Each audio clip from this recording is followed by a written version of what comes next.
Altistoria, l'émission qui décrypte l'histoire locale de Haute-Loire. Pour chaque chronique, un invité expert d'un sujet de votre histoire locale. Altistoria, tous les mercredis à 19h et tous les samedis à 10h sur les ondes d'FM43, à retrouver sur Spotify ou sur www.radiofm43.org. Bonjour à tous chers auditeurs et bienvenue à Altistoria, la chronique qui décrypte l'histoire locale de Haute-Loire. Notre territoire de Haute-Loire, vous le savez chers auditeurs, si vous me suivez chaque semaine, on l'a déjà vu de nombreuses fois, il est très très riche en termes d'histoire. On a une histoire locale qui a façonné nos modes de vie aujourd'hui, nos paysages, beaucoup de nos traditions proviennent de cette histoire locale. Au fil des siècles, notre société de Haute-Loire s'est construite comme les autres départements, comme les autres régions de France, avec les régimes politiques du pays, bien évidemment, les religions, les traditions, les croyances, mais aussi les faits divers. Aujourd'hui, nous avons le plaisir de recevoir Jean Piludu, alias Papou Poustache, fin connaisseur de l'histoire auvergnate. Bonjour Jean. Bonjour Louis. Merci Jean d'avoir accepté Merci mon à invitation. Jean, vous êtes un passionné d'histoire locale, auvergnate, altigérienne. Vous tenez un blog sur le sujet appelé L'Auvergne vue par Papou Poustache. On y retrouve les villages d'Auvergne, les traditions, cuisine auvergnate, l'histoire, les légendes d'Auvergne. On a même un peu de littérature auvergnate.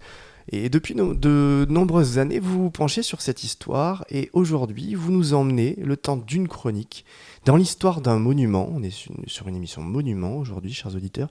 Un monument particulier de Haute-Loire, celui du pont du Diable de Chalancon. Alors tout d'abord, Jean, où se situe le village de Chalancon ? Chalancon, c'est un hameau qui fait partie de la commune de Saint-Pal-en-Chalancon.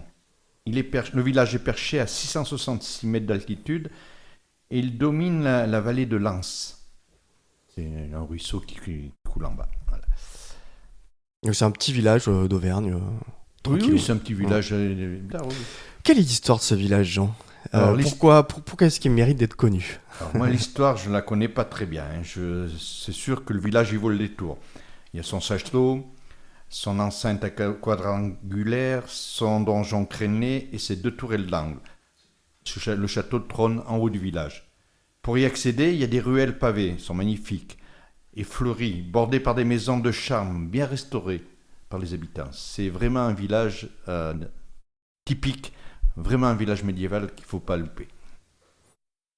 À partir de quel moment le destin de ce village et celui du diable commencent-ils à se rencontrer ? Eh bien, écoute, en bas du village, sur la rivière Lens, il y a le pont du diable qui est construit au XIIe siècle. Il permettait de relier Chalancon à Retournac. Le château avec sa chapelle seigneuriale est du XIe siècle. Il se visite. Voilà. D'accord, donc on a un château, donc monument historique assez voilà, assez sympa, en hauteur. En façade, voilà. Ouais. Et on a ce pont. Alors pourquoi ce pont, soudainement, on l'attribue au diable ? Qu'est-ce qui se passe exactement pour que ce pont médiéval, qui vaut le détour, il soit attribué au diable un jour ? Donc déjà, pour situer le pont, il est carrément... en fait, quand on rentre dans le village, il est carrément en bas. Il est sur la vallée de l'Anse, donc il faut descendre. Alors, ce pont, il a une légende. À chaque crue, ce pont était détruit. Donc, le diable proposa de reconstruire le pont à condition que le premier être vivant qui franchirait lui appartient. Donc, Bon Prince, le seigneur du village, se sacrifia. Mais il n'avait pas prévu que son chien, en fait, il allait se faufiler entre ses jambes et il allait passer devant. Le diable dut prendre l'âme de l'animal et furieux, il fit tomber une grosse pierre du parapet en disparaissant.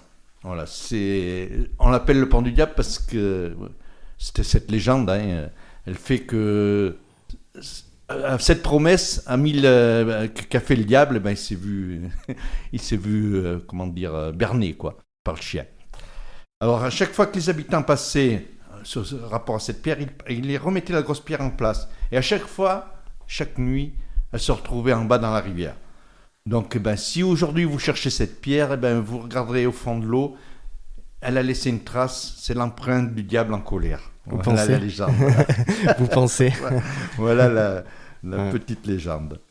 Ce pont et ce château, ils appartenaient à qui à l'époque ? Vous savez, la famille ? C'était le seigneur local, c'est ça ? Je pense oui, c'était le seigneur local. Donc, ce château, en fait, il est privé, puisqu'ils se visitent sur demande, je Sur crois. demande, ouais, d'accord. c'est ça. C'est pas un site d'État touristique, quoi. Non. D'accord. C'est une histoire qui date du XIIe siècle ou la tradition orale de cette légende, elle est plus jeune? Je ne sais pas si la tradition orale est plus jeune, mais le pont, il date bien du XIIe siècle. Oui. Ouais. Après, voilà, c'est comme toutes les légendes, hein, vous savez. Et puis cette légende, si ça se trouve, elle n'est pas valable que pour... On se rend compte souvent en France, et puis on se rendra compte plus tard, c'est que les légendes, elles parcourent le territoire, et chacun ses attributs les raconte. Voilà. Alors justement, cette croyance du pont du diable, on s'en doute, elle n'est pas forcément spécifique à Chalencon. Il existe d'autres ponts du diable en Haute-Loire? En Haute-Loire, je n'en connais pas d'autres. J'ai essayé de chercher, il n'y en a pas d'autres. Ouais. J'en ai vu d'autres. Ils sont que tout le monde doit connaître, c'est à Thuetz, dans l'Ardèche, qui s'appelle Pont du Diable aussi. J'en ai un pas loin de chez moi, dans la Couze d'Ardes. Il est au-dessus d'Ardes, donc il y en a un là. Un dernier que j'ai vu, c'est à Saint-Guilhem-le-Désert. C'est un pont qui enjambe l'Hérault. Voilà, mais il doit y en avoir d'autres. Il y en a d'autres en France. Il me semble que j'en ai vu un autre dans l'Allier. Mais en Haute-Loire, je connais que celui-là. Et tous ces ponts, ils sont basés sur la même légende, c'est-à-dire un diable qui donne la mort quand on y passe dessus, quand on ne respecte pas une règle? Alors, je n'ai pas cherché sur les autres. Ce qu'il y a de sûr, c'est qu'ils ont tous, par contre, la même forme. C'est bien des ponts romains. Enfin, on dit des ponts romains. Des ponts de style romain. Oui. Et ça, ils ont tous la même forme. Donc, déjà, c'est des ponts anciens. C'est pas un pont qu'on a fait récemment en béton. Hein. Voilà, c'est des ponts en pierre anciens, style romain. Oui, des ponts, pour nos éditeurs, c'est des ponts voûtés en fait. Oui, c'est ça, c'est des ponts avec une belle voûte, qui font un beau dodan. En fait, l'eau a largement la place de passer dessous. C'était plus réfléchi que certains ponts d'aujourd'hui. Et oui, les Romains étaient très forts en termes d'architecture et d'urbanisme.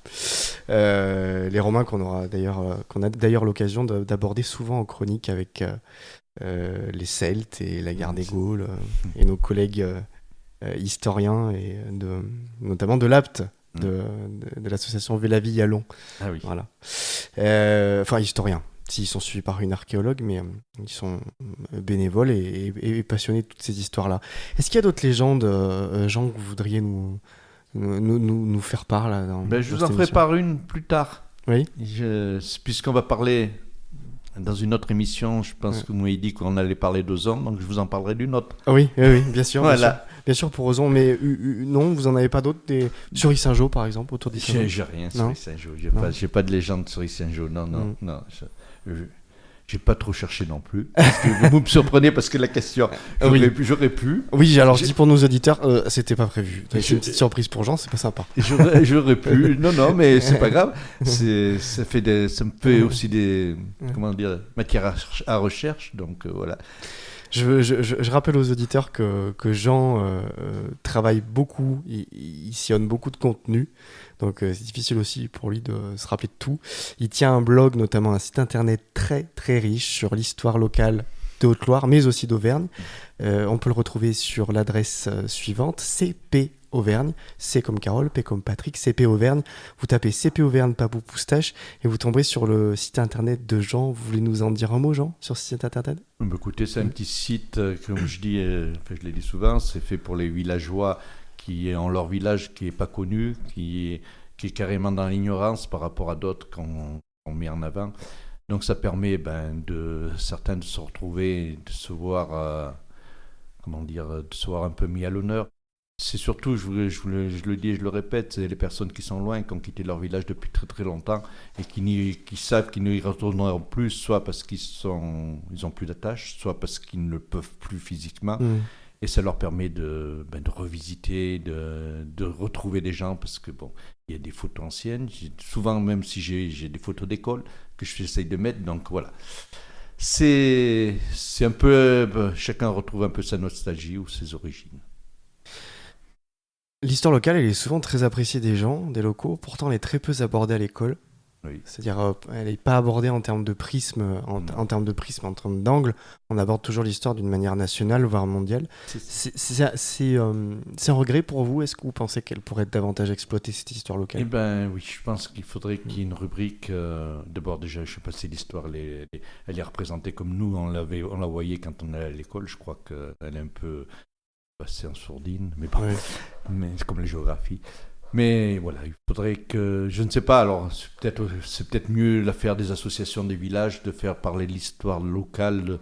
Nous, enfin moi je sais que dans mon village, il y a un écomusée, il y a en fait, on a même le petit bulletin municipal, il parle beaucoup de l'histoire du village.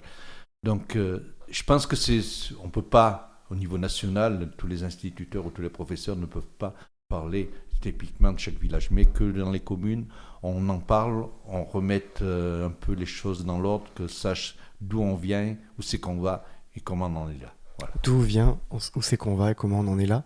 C'est le rôle très modeste, très humble, avec... voilà, je prends toujours des pincettes parce qu'on n'est pas les seuls à faire ça, mais c'est un des objectifs vers lequel tend cette émission, c'est-à-dire de mettre à disposition des gens, d'une manière simple, vulgarisée, leur histoire locale, en se basant, et je précise bien toujours à nos auditeurs, sur des faits historiques réels, prouvés, archivés, etc. On n'invente rien dans cette émission. Je vous remercie, Jean, d'avoir accepté mon invitation. Merci à toi, Louis. Merci, Jean. Merci à vous, chers auditeurs, de m'être toujours aussi fidèles chaque semaine.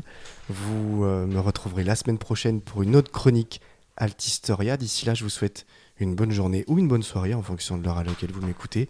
Prenez soin de vous, à la semaine prochaine, à bientôt. Altistoria, l'émission qui décrypte l'histoire locale de Haute-Loire. Pour chaque chronique, un invité expert d'un sujet de votre histoire locale. Altistoria, tous les mercredis à 19h et tous les samedis à 10h sur les ondes d'FM 43, à retrouver sur Spotify ou sur www.radiofm43.org.